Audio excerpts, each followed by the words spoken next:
Indian contract act ये कहता है कि दो या दो से ज्यादा लोग होने चाहिए, आपसी सहमति होनी चाहिए, है ना, एक कीमत होनी चाहिए, कंसिडरेशन होना चाहिए, कंसेंट फ्री होनी चाहिए, कैपेसिटी टू कॉन्ट्रैक्ट होना चाहिए। लेकिन हम जब दिन भर में बहुत सारे मूवेबल गुड्स खरीदते हैं तो फिर हमें सेल्स ऑफ गुड्स एक्ट साथ में रखना पड़ता है, क्योंकि हम यहाँ पे बात कर रहे हैं बायर और सेलर की। पर बायर भी कहीं ना कहीं सेलर ही है। फॉर एग्जाम्पल, आप कोटा में व्यापार करते हो, आपने जयपुर के व्यापार करने वाले से माल खरीदा, तो क्या आप बायर नहीं बनोगे क्या? ऑब्वियस सी बात है, बनोगे। तो जब इस तरीके से डीलिंग्स होंगी तब हमें यहाँ पर जरूरत पड़ेगी सेल्स ऑफ गुड्स एक्ट पढ़ने के लिए। देखो सबसे पहले पढ़ो क्या कह रहा है पेज नंबर 88 पर। ये हमारे देश के कानून के तहत एक भैया क्या है, रेगुलेटेड है, रिकॉग्नाइज्ड है। फिर क्या कह रहा है, ये एक्ट क्या डिफाइन करता है, सेल्स ऑफ गुड्स एक्ट को डिफाइन करता है और इसके रिगार्डिंग जो भी लॉज बने हुए हैं उनको अमेंड करता है। लागू कब हुआ था हमारे देश में, जो सबसे काम की चीज है, 1 जुलाई 1930 को हुआ था साहब।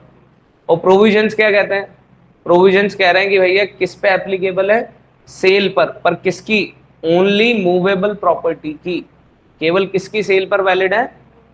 कानून पढ़ते वक्त एक चीज याद रखनी है, जितना लिखा हुआ है उतना ही समझना है, ना उससे ज्यादा समझना है ना उससे कम समझना है। और इफ और बट इमेजिनेशन करोगे तो कोर्ट चलते हैं, चैट जीपीटी को बोल देंगे फिर तो। आप अज्यूम कर लो कि आप डिस्ट्रिक्ट कोर्ट के जज हो, अब बताओ क्या जजमेंट दोगे इस बात पर, और पूरे भारत पर लागू होता है। अब इंडियन कॉन्ट्रैक्ट ऑफ सेल ये किस तरीके से क्रिएट हुआ, तो यहाँ पर जो फ्रेमवर्क है वो क्या है भैया, यहाँ पर दो पार्टीज कहलाएंगी, एक कहलाएगा बायर, दूसरा कहलाएगा सेलर। ये बन गया एग्रीमेंट। अब एग्रीमेंट किसके बारे में हो रहा है, मूवेबल गुड्स के बारे में हो रहा है, तो कुछ ना कुछ तो खरीदा बेचा जाएगा। तो अगर हाथों हाथ अभी के अभी बेच दिया तो वो कहलाएगा इमीडिएट ट्रांसफर। क्या कहलाएगा, इमीडिएट ट्रांसफर। यानी कि सेल शब्द को हम किससे डिनोट करेंगे, इमीडिएट ट्रांसफर से। अपने मुख से उच्चारण कर लो बेटा, किससे डिनोट करेंगे, इमीडिएट ट्रांसफर से। और ये जो इमीडिएट ट्रांसफर है, यानी कि आप दुकान पर गए, आपने कहा भैया यार मेरे को एक लैपटॉप देना यार, सामने वाले ने आपको लैपटॉप दे दिया, आपने पेमेंट कर दिया, तो ये बन गई सेल, इमीडिएट ट्रांसफर। लेकिन आप गए, आपने कहा यार भैया मेरे को लैपटॉप चाहिए, उसने दिया, आपने कहा इसमें विंडोज 11 तो है ही नहीं ऑपरेटिंग सिस्टम, उसने कहा 3 घंटे में मैं इंस्टॉल करके आपके घर पहुंचा दूंगा। तो अभी सेल हुई है कि एग्रीमेंट टू सेल हुआ है, एक तरीके से ये कह सकते हैं एग्रीमेंट टू सेल हुआ, यानी कि अभी प्रॉपर्टी ट्रांसफर नहीं हुई है, लेन देन तैयार हुआ है। तो ट्रांसफर ऑफ प्रॉपर्टी में हम दो चीजें देख सकते हैं, पहला इमीडिएट ट्रांसफर और दूसरा एग्रीमेंट टू सेल, यानी अभी ट्रांसफर होना बाकी है। अब यहां पर गुड्स की बात करें तो 3 तरीके से गुड्स को क्लासिफाई किया गया है, इनको याद रखिएगा कौन कौन से नाम है, existing goods, future goods, contingent goods.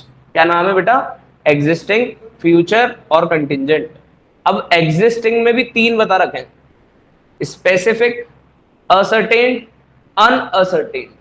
कितने नाम है, 3, specific, ascertain, uncertain.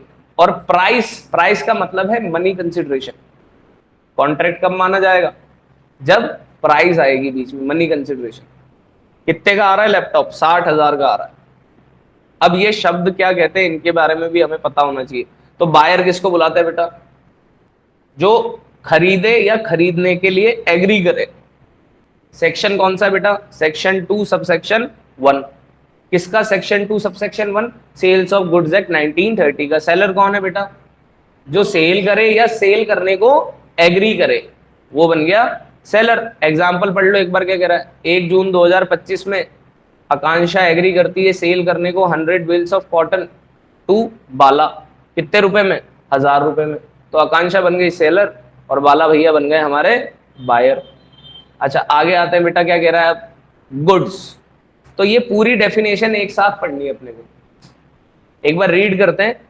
Goods means every kind of movable property other than actionable claims, money in circulation, but also includes stock and shares, growing crops, grass, and things attached to or forming part of land which agreed to be served। यानी कि goods का मतलब हर तरीके की movable property पर ये नहीं माने जाएंगे, और इनको तो मानना जरूरी है, इनको इंक्लूड करा है। डेफिनेशन इस तरीके से पढ़ी गई है, यानी गुड्स का मतलब तो क्या है, every kind of immovable, sorry every kind of movable property. Goods का मतलब क्या है, every kind of movable property. पर इसमें किसको नहीं मानेंगे गुड्स मूवेबल प्रॉपर्टी में? पहला, एक्शनेबल क्लेम को गुड्स नहीं मानेंगे, और दूसरा, मनी इन सर्कुलेशन को भी गुड्स नहीं माने। एक्शनेबल क्लेम्स क्रोम लगाइए फटाफट, अपनी दुविधा हल करना आना चाहिए, क्योंकि घर पे जब पढ़ोगे तब भी डाउट आएगा। क्रोम करो एक बार, क्या कह रहा है, एक्शनेबल क्लेम का मतलब क्या है? ऐसा क्लेम जिस पे पैसा मांगा जाएगा, मुआवजा, कंपनसेशन, रिफंड, ये सब क्या एक तरीके से एक्शनेबल क्लेम्स। फिर भी देखते हैं एक बार, देखो क्या कह रहा है, क्या कहा आपके गूगल भैया ने एक्शनेबल क्लेम के बारे में।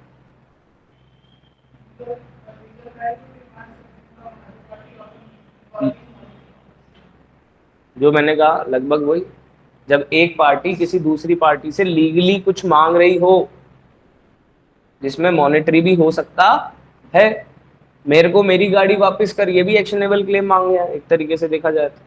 आगे देखिए, मनी इन सर्कुलेशन जो रोटेशन में, इन दोनों को तो क्या करना है, इंक्लूड नहीं करना है। हर तरीके की मूवेबल प्रॉपर्टी पर एक्शनेबल क्लेम और मनी इन सर्कुलेशन को छोड़कर पर इन चीजों को इंक्लूड किया जाएगा गुड्स के अंदर। गुड्स की डेफिनेशन के अंदर क्या क्या नाम है, स्टॉक, शेयर्स, ग्रोइंग क्रॉप्स यानी जो भी फसल उग रही है, ग्रास या फिर कोई भी ऐसी चीज जो धरती से अटैच है, जमीन से अटैच है या उसके हिस्से आ रही है। गुड्स का मतलब टेंजिबल और इंटेंजिबल दोनों है। और एक्शनेबल क्लेम का मतलब देखो यही दे दिया आपको, any claims which can be enforced by an action और सूट। कोई केस फाइल करके या कोई एक्शन परस्यू करके आप इस क्लेम को लागू कर सकते हो। जैसे death is not a movable property, आपने उधार दिया है किसी को तो आपको लेना है वापस, तो इसको गुड्स की कैटेगरी में नहीं रखा जाएगा। अब गुड्स का क्लासिफिकेशन देखते हैं बेटा। तो सबसे पहले मैंने आपको कहा 3 गुड्स होते हैं, एग्जिस्टिंग, फ्यूचर और कंटिंजेंट। और एग्जिस्टिंग में 3 होते हैं बेटा, स्पेसिफिक, असर्टेन्ड और अनअसर्टेन्ड।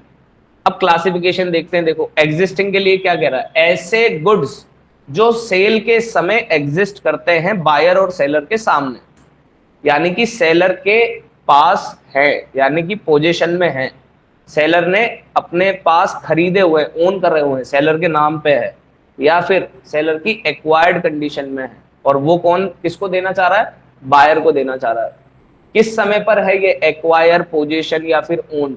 जिस समय कॉन्ट्रैक्ट ऑफ सेल होना है। आपने कहा भैया वो वाला S24 गैलेक्सी उतारो, तो वो जो गुड है वो सामने रखा हुआ है, उसका है, उसने एक्वायर कर रखा है, उसके पोजीशन में भी है, उसने ओन भी कर रखा है, वो उसने उठा के काउंटर पे रख दिया, आपने उठा लिया, पैसे दे दिए, तो ये जो गुड है ये कौन सा गुड माना जाएगा? कानूनी भाषा के नाम से एग्जिस्टिंग गुड माना जाएगा।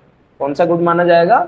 एग्जिस्टिंग। क्या डेफिनेशन कह रहा है? गुड्स इन एग्जिस्टेंस, साथ के साथ पढ़ो ताकि मुंह पे वो वोकेबलरी सेट हो, भाषा केवल सुनने से नहीं होगा।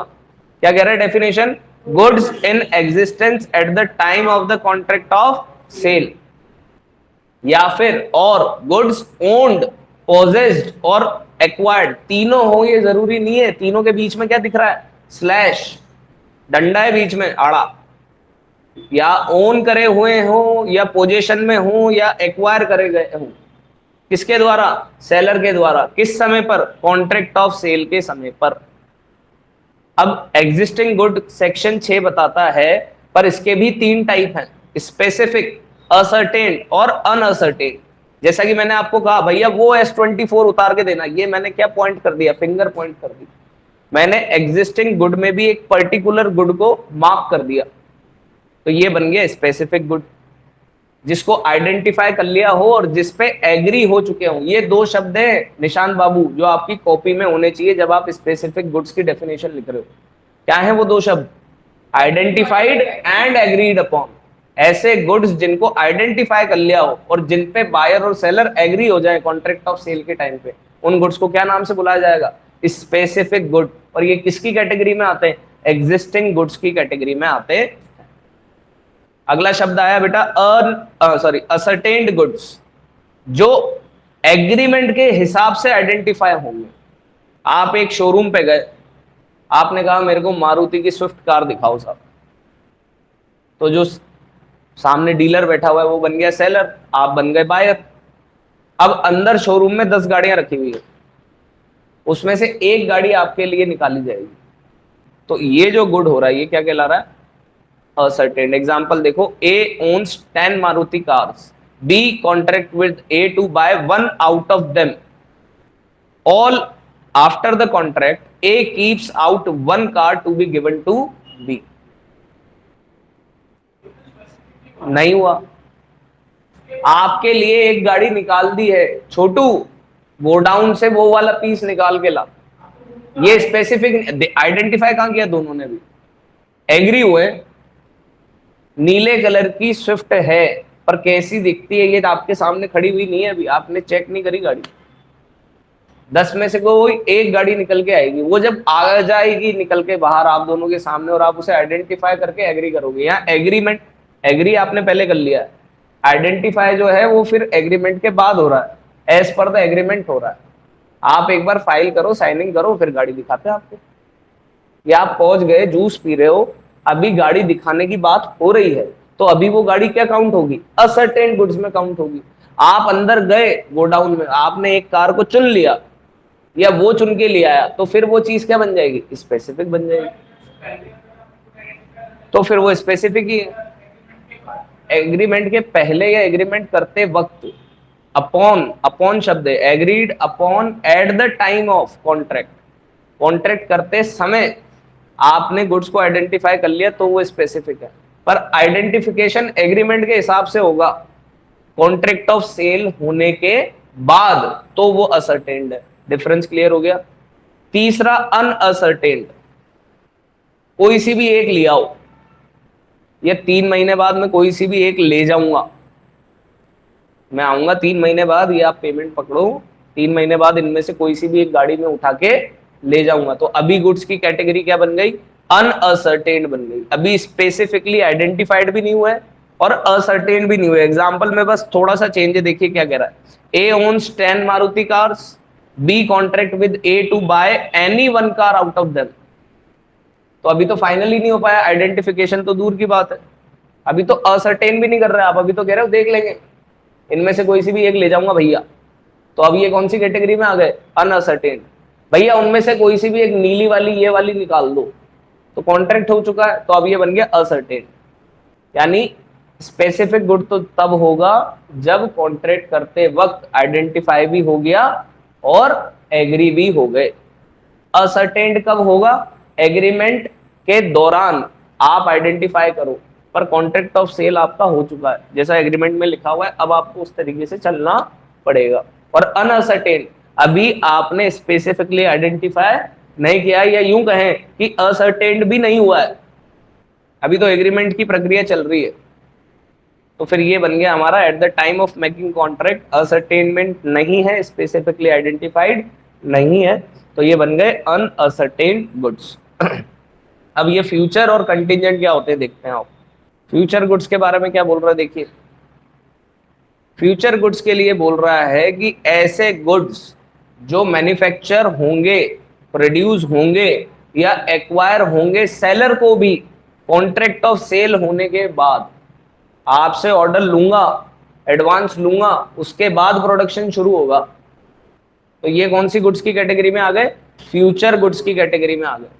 एग्जाम्पल देखें तो 1000 क्विंटल आलू एक एक खेत में उगने वाले हैं, उगे नहीं है अभी, 3 महीने लगेंगे, फिर आपको मिल जाएगी फसल, तो यहां पर गुड्स क्या बन गए? फ्यूचर। कंटिजेंट और फ्यूचर में डिफरेंस समझना है अपने को।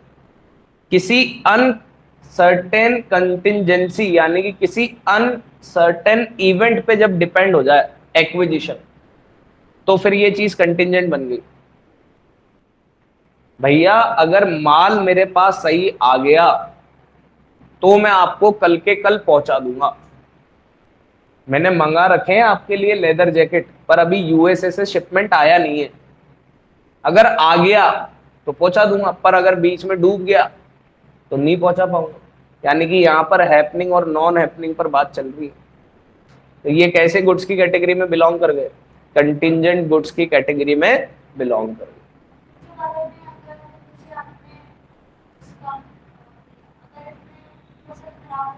फसल खराब होगी तो फिर वो कंटिंजेंट गुड्स की कैटेगरी में आ जाएंगे। मैं आपको फिर वो फ्यूचर नहीं कहलाया। ठीक है, डिलीवरी पे आते हैं। Voluntary transfer of possession from one person to another is delivery. जब एक इंसान दूसरे इंसान को स्व इच्छा से प्रॉपर्टी ट्रांसफर करता है तो उसको सेल्स ऑफ गुड्स एक्ट की भाषा में क्या बुलाते हैं? डिलीवरी बुलाते हैं। आईपीएल नहीं चल रहा कि बहुत बढ़िया डिलीवरी थी। यहाँ डिलीवरी 3 तरह की होती है, बहुत बढ़िया नहीं होती। एक्चुअल होती है, कंस्ट्रक्टिव होती है, सिंबॉलिक होती है। कितने तरीके की होती है?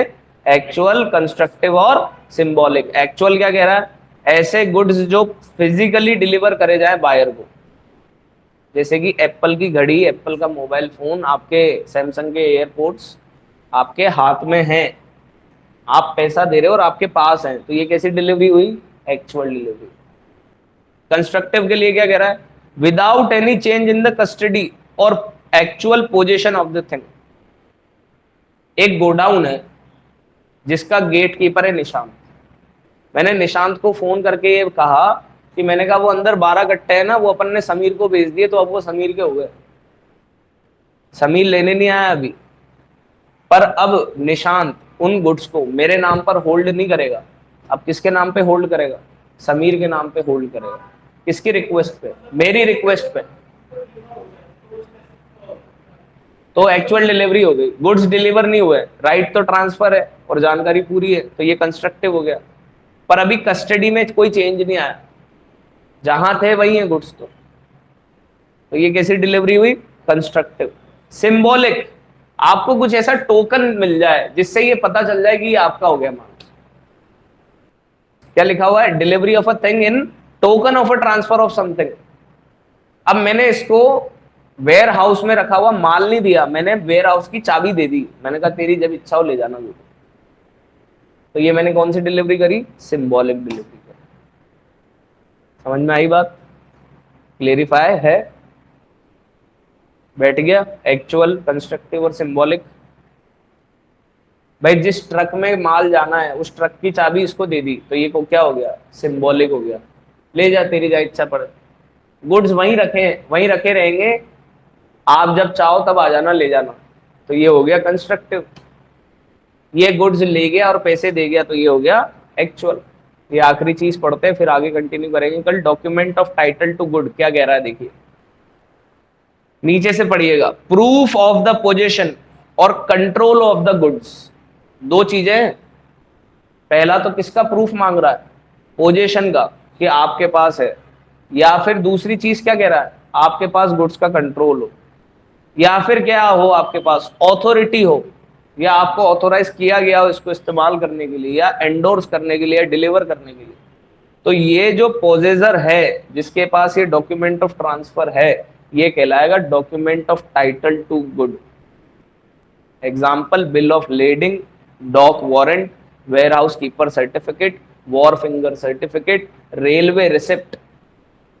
रेलवे रिसिप्ट आपकी जिंदगी से मिलता जुलता, ये आप समझ पाओगे। हमने 3 गाड़ियां जयपुर बेची। अब जब हमने बेची तो हम गए स्टेशन पे हमने वो गाड़ियां ट्रेनों में लोड करवा दी, और वहां पर कटी एक पर्ची जिसपे हमने जयपुर वाले इंसान का नाम लिख दिया कि भैया ये इंसान है और ये पैसा है, ले। अब जब वो इंसान जयपुर वाला स्टेशन पहुंचेगा जयपुर, तो उसके लिए रेलवे रिसिप्ट किसका काम करेगी? Document of title to good. अब मेरे पास नहीं है गुड्स, गुड्स किसके पास है? रेलवे के पास है। पर रेलवे उसको कब देगा वो पोजीशन या कंट्रोल? क्योंकि वो अपनी पोजीशन दिखा सकता है कि भैया ये स्लिप ये मेरे नाम पर है, इन गुड्स पे अधिकार किसका है? मेरा है। तो जो भी ऐसा डॉक्यूमेंट है किसके पास?